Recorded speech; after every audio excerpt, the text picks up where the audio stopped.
सत श्री अकाल जी। मेरा विआह मेरे बॉस नाल होया सी।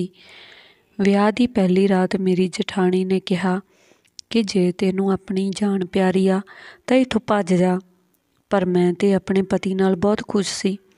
फिर एक दिन मैं ये गल अपने पति नूं दस दित्ती।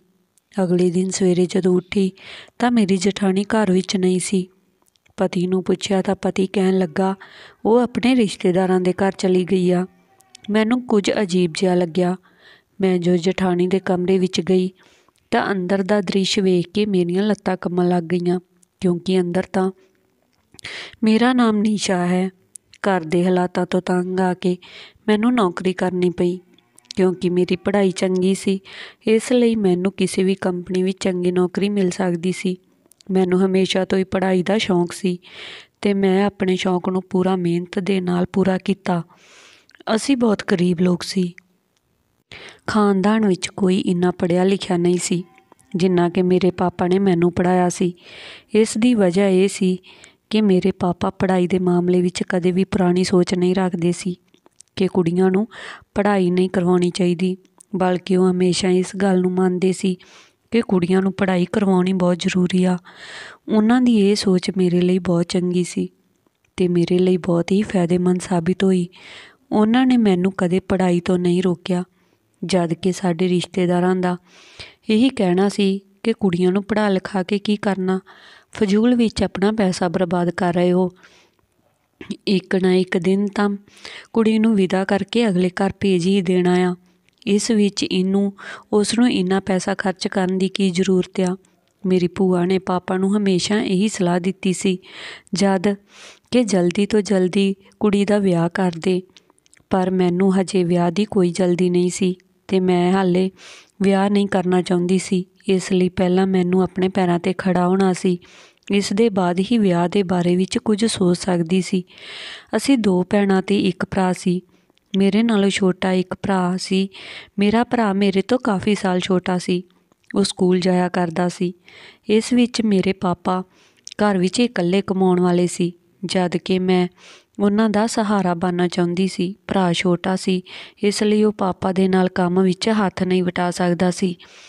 इसलिए मैं यही इरादा कीता कि जदों तक मेरा भरा वड्डा नहीं हो जांदा मैं अपने पापा दा हत्थ वटावांगी, उन्हां दा सहारा बनांगी ते उस घर नूं चलाउण विच उन्हां दी मदद करूँगी, क्योंकि मेरे पापा ने हमेशा ही बहुत मेहनत कीती सी। वो ना दिन देखदे सी ते ना रात, ते साडे लई बहुत मेहनत करदे सी। उन्हां ने हमेशा मेहनत नाल पैसा कमाया सी ते असीं भैण भाईआं नूं पालिया सी। मेरी इच्छा पूरी करन दे लई मेरी इन्नी ज़्यादा फीस भरदे सी जिन्नी उन्हां दी हैसियत भी नहीं सी। घर विच खर्च घट करने, अपने शौक घट करने, पर मेरी पढ़ाई दा खर्चा जरूर पूरा करदे सी। मैं पढ़ लिख जावां ते मेरा शौक पूरा हो जावे। पापा ने कदे मैनूं इस मकसद दे लई नहीं पढ़ाया सी कि बाद विच मैं उन्हां नूं कमा के देऊँगी। पापा सिर्फ ते सिर्फ मेरा शौक पूरा करना चाहुंदे सी। पापा अक्सर कहंदे सी कि वो अपने बच्चों दे लई वो हर इच्छा पूरी करना चाहुंदे हन जिस विच मेरे बच्चे खुश होण। जिस हद तक पापा तो मुमकिन हुंदा वो साडी खुशी दे लई सब कुछ करदे। असीं भी उन्हां लई कोई शिकायत नहीं रखी सी, बल्कि मेरी माँ भी उन्हां दा पूरा साथ दिंदी सी। मेरी माँ बहुत चंगी माँ साबित होई। वो एक बहुत ही चंगी पत्नी साबित होई। वो मेरे पापा दा हर कदम ते साथ दिंदी, हर मुश्किल आसानी विच साथ गुजारदे सी। यही वजह सी कि उन्हां दोनां विच बहुत मुहब्बत सी। जदों मेरी माँ मैनूं इस गल दा जिक्र करदी, मैं सोचदी काश मेरा हमसफर भी अजिहा होवे जिवें मेरे पापा हन। अपनी छोटी जी जिंदगी विच बहुत खुश रहा करदे सी, पर फिर जिंदगी विच अजिहा तूफान आया जिस ने सारी जिंदगी उलट पुलट करके रख दित्ती। मेरी पढ़ाई जो कि पूरी हो चुकी सी, इस विच मेरे पापा ने मेरा विआह करन दा फैसला कर लिया ते मैं भी उन्हां दी गल उत्ते ज़्यादा इतराज़ नहीं उठाया। पापा दा कहना सी कि मैं चाहुंदा हां मेरी बेटी जल्द तो जल्द अपने घर वाली हो जावे। अपने पापा दी खुशी दे लई मैं हाँ कर दित्ती। हालांकि मेरे विआह करन दा कोई इरादा नहीं सी, पर पापा दी खुशी दे लई मैं हाँ कर दित्ती। मैं तां चाहुंदी सी कि मैं पापा ਦਾ ਸਹਾਰਾ ਬਣਾ। ਪਰ ਪਾਪਾ ਦਾ ਕਹਿਣਾ ਸੀ ਕਿ ਜੇ ਤੂੰ ਵਿਆਹ ਕਰਕੇ ਆਪਣੇ ਘਰ ਚਲੀ ਜਾਵੇਂਗੀ ਤਾਂ ਮੈਂ ਬੇਫਿਕਰ ਹੋ ਜਾਵਾਂਗਾ, ਮੈਨੂੰ ਕੋਈ ਚਿੰਤਾ ਨਹੀਂ ਰਹੇਗੀ। ਪਾਪਾ ਨੇ ਸਮਝਾਇਆ ਕਿ ਜੇ ਤੂੰ ਮੇਰੀ ਮਦਦ ਕਰਨਾ ਚਾਹੁੰਦੀ ਆ ਤਾਂ ਤੂੰ ਇਸ ਤਰੀਕੇ ਨਾਲ ਕਰਕੇ ਵਿਆਹ ਦੇ ਲਈ ਰਾਜੀ ਹੋ ਜਾ ਤੇ ਮੇਰੇ ਫਰਜ਼ ਨੂੰ ਪੂਰਾ ਕਰਨ ਦੇ ਲਈ ਕਰ ਲੈਣ ਦੇ। ਮਜਬੂਰੀ ਵਿੱਚ ਮੈਂ ਵਿਆਹ ਦੇ ਲਈ ਹਾਂ ਕਰ ਦਿੱਤੀ। ਮੇਰੀ ਹਾਂ ਸੁਣ ਕੇ ਪਾਪਾ ਬਹੁਤ ਖੁਸ਼ ਹੋਏ। ਮੈਂ ਆਪਣੇ ਪਾਪਾ ਨੂੰ ਦੁਖੀ ਨਹੀਂ ਦੇਖ ਸਕਦੀ ਸੀ। ਪਾਪਾ ਨੇ ਮੇਰਾ ਬਹੁਤ ਖਿਆਲ ਰੱਖਿਆ ਸੀ, ਇਸ ਲਈ ਮੁਮਕਿਨ ਨਹੀਂ ਸੀ ਤੇ ਮੈਂ ਇਨਕਾਰ ਕਰ ਪਾਉਂਦੀ। ਪਾਪਾ ਦੇ ਦੋਸਤ ਨੇ ਆਪਣੇ ਬੇਟੇ ਦੇ ਲਈ ਮੇਰਾ ਹੱਥ ਮੰਗਿਆ। ਪਾਪਾ ਖੁਸ਼ੀ ਰਿਸ਼ਤੇ ਦੇ ਲਈ ਰਾਜੀ ਹੋ ਗਿਆ। ਮੈਨੂੰ ਪਾਪਾ ਦੇ ਇਸ ਦੋਸਤ ਵਿੱਚ ਕੋਈ ਖਾਸ ਉਮੀਦ ਨਹੀਂ ਸੀ, ਲੇਕਿਨ ਮੈਂ ਇਹ ਸੋਚ ਕੇ ਚੁੱਪ ਰਹੀ ਕਿ ਪਾਪਾ ਮੇਰੇ ਨਾਲ ਜੋ ਕਰਨਗੇ ਚੰਗਾ ਹੀ ਕਰਨਗੇ। ਵਿਆਹ ਦੀਆਂ ਸਾਰੀਆਂ ਤਿਆਰੀਆਂ ਹੋ ਗਈਆਂ ਸੀ। ਮੇਰੇ ਪਾਪਾ ਨੇ ਮੇਰੇ ਲਈ ਉਹ ਹਰ ਚੀਜ਼ ਖਰੀਦੀ। ਕੋਈ ਵੀ ਬਾਪ ਜੋ ਆਪਣੀ ਬੇਟੀ ਨੂੰ ਦੇਣ ਦੇ ਬਾਰੇ ਵਿੱਚ ਸੋਚਦਾ ਹੈ। ਮੇਰੇ ਪਾਪਾ ਨੇ ਪੂਰੀ ਕੋਸ਼ਿਸ਼ ਕੀਤੀ ਕਿ ਕਿਸੇ ਚੀਜ਼ ਦੀ ਕੋਈ ਕਮੀ ਨਾ ਰਹੇ। ਵਿਆਹ ਦੀ ਤਰੀਕ ਤੈਅ ਹੋ ਚੁੱਕੀ ਸੀ, ਪਰ ਬਦਕਿਸਮਤੀ ਨਾਲ ਵਿਆਹ ਦੇ ਪਹਿਲੇ ਹਫ਼ਤੇ ਹੀ ਮੇਰੇ ਪਾਪਾ ਦਾ ਐਕਸੀਡੈਂਟ ਹੋ ਗਿਆ, ਜਿਸ ਵਿੱਚ ਉਹ ਕਾਫੀ ਬੁਰੀ ਤਰ੍ਹਾਂ ਜ਼ਖਮੀ ਹੋ ਗਏ ਤੇ ਉਹ ਹਸਪਤਾਲ ਵਿੱਚ ਸੀ, ਜਿਸ ਦੀ ਵਜ੍ਹਾ ਨਾਲ ਵਿਆਹ ਰੋਕਣਾ ਪਿਆ ਤੇ ਉਹਨਾਂ ਦੇ ਇਲਾਜ ਦੇ ਲਈ ਚੰਗੀ ਖਾਸੀ ਰਕਮ ਦੀ ਜ਼ਰੂਰਤ ਸੀ। ਉਹਨਾਂ ਦੀਆਂ ਦੋਨੋਂ ਲੱਤਾਂ ਬੁਰੀ ਤਰ੍ਹਾਂ ਨਾਲ ਜ਼ਖਮੀ ਹੋ ਗਈਆਂ ਸੀ ਤੇ ਉਹਨਾਂ ਦੇ ਇਲਾਜ ਦੇ ਲਈ ਬਹੁਤ ਸਾਰੇ ਪੈਸੇ ਚਾਹੀਦੇ ਸੀ, ਜਦ ਕਿ ਸਾਡੇ ਕੋਲ ਇੰਨੇ ਪੈਸੇ ਨਹੀਂ ਸੀ। ਇਸ ਲਈ ਮੈਂ ਆਪਣੀਆਂ ਕੀਮਤੀ ਚੀਜ਼ਾਂ ਵੇਚ ਦਿੱਤੀਆਂ ਜੋ ਪਾਪਾ ਨੇ ਬੜੇ ਪਿਆਰ ਨਾਲ ਮੇਰੇ ਲਈ ਬਣਵਾਈਆਂ ਸੀ। ਮੇਰੇ ਲਈ ਤਾਂ ਸਭ ਤੋਂ ਜ਼ਿਆਦਾ ਜ਼ਰੂਰੀ ਮੇਰੇ ਪਾਪਾ ਦੀ ਜ਼ਿੰਦਗੀ ਸੀ ਤੇ ਉਸ ਦੇ ਲਈ ਮੈਂ ਕੋਈ ਵੀ ਕੀਮਤ ਚੁਕਾਉਣ ਦੇ ਲਈ ਤਿਆਰ ਸੀ। ਇਸ ਲਈ ਮੈਂ ਆਪਣੇ ਦਹੇਜ ਦੀਆਂ ਸਾਰੀਆਂ ਕੀਮਤੀ ਤੋਂ ਕੀਮਤੀ ਚੀਜ਼ਾਂ ਵੇਚ ਦਿੱਤੀਆਂ। ਪਾਪਾ ਦੇ ਦੋਸਤ ਨੂੰ ਜਦੋਂ ਇਸ ਗੱਲ ਦਾ ਪਤਾ ਲੱਗਿਆ ਤਾਂ ਮੈਂ ਆਪਣੀ ਸਾਰੀ ਜਵੈਲਰੀ ਅਤੇ ਕੀਮਤੀ ਸਮਾਨ ਵੇਚ ਦਿੱਤਾ ਹੈ। ਪਾਪਾ ਦੇ ਇਲਾਜ ਉੱਪਰ ਪੈਸਾ ਲਗਾ ਦਿੱਤਾ ਤਾਂ ਫਿਰ ਉਹਨਾਂ ਨੇ ਵਿਆਹ ਤੋਂ ਸਾਫ਼ ਇਨਕਾਰ ਕਰ ਦਿੱਤਾ।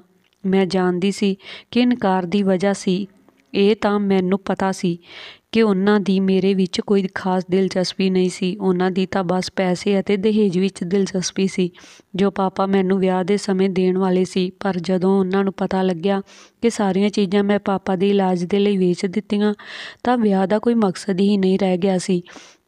ਸ਼ੁਰੂ ਵਿੱਚ ਤਾਂ ਪਾਪਾ ਦੇ ਦੋਸਤ ਇਸ ਵਿਆਹ ਨੂੰ ਟਾਲਦੇ ਰਹੇ, ਪਰ ਫਿਰ ਹੌਲੀ ਸਮਾਂ ਗੁਜ਼ਰਦਾ ਗਿਆ ਤੇ ਨਾਲ ਉਹਨਾਂ ਨੇ ਆਪਣੀ ਅਸਲੀਅਤ ਦਿਖਾ ਦਿੱਤੀ। ਆਪਣੇ ਬੇਟੇ ਦਾ ਵਿਆਹ ਕਿਸੇ ਹੋਰ ਅਮੀਰ ਘਰਾਣੇ ਵਿੱਚ ਤੈਅ ਕਰ ਦਿੱਤਾ। ਇਸ ਵਿੱਚ ਸਾਡੇ ਘਰ ਦੇ ਹਾਲਾਤ ਵਕਤ ਗੁਜ਼ਰਨ ਦੇ ਨਾਲ ਹੋਰ ਖਰਾਬ ਹੋਣ ਲੱਗੇ। ਪਾਪਾ ਦੇ ਇਲਾਜ ਦੇ ਲਈ ਪੈਸੇ ਦੀ ਜ਼ਰੂਰਤ ਸੀ। ਫਿਰ ਮੈਨੂੰ ਨੌਕਰੀ ਕਰਨੀ ਪਈ ਤੇ ਹੁਣ ਮੇਰੇ ਕੋਲ ਨੌਕਰੀ ਕਰਨ ਦੀ ਵਜ੍ਹਾ ਵੀ ਸੀ। ਇਸ ਲਈ ਮੈਂ ਨੌਕਰੀ ਤਲਾਸ਼ ਕਰਨੀ ਸ਼ੁਰੂ ਕਰ ਦਿੱਤੀ। ਨੌਕਰੀ ਮਿਲਣ ਵਿੱਚ ਮੈਨੂੰ ਜ਼ਿਆਦਾ ਸਮਾਂ ਨਹੀਂ ਲੱਗਿਆ। ਮੈਨੂੰ ਇੱਕ ਚੰਗੀ ਕੰਪਨੀ ਵਿੱਚ ਨੌਕਰੀ ਮਿਲ ਗਈ। ਚੰਗੀ ਤਨਖਾਹ ਮਿਲਦੀ ਸੀ, ਜਿਸ ਨਾਲ ਸਾਡੇ ਘਰ ਦੇ ਖਰਚੇ ਪੂਰੇ ਹੋ ਜਾਂਦੇ। ਪਾਪਾ ਦਾ ਇਲਾਜ ਵੀ ਚੱਲ ਰਿਹਾ ਸੀ।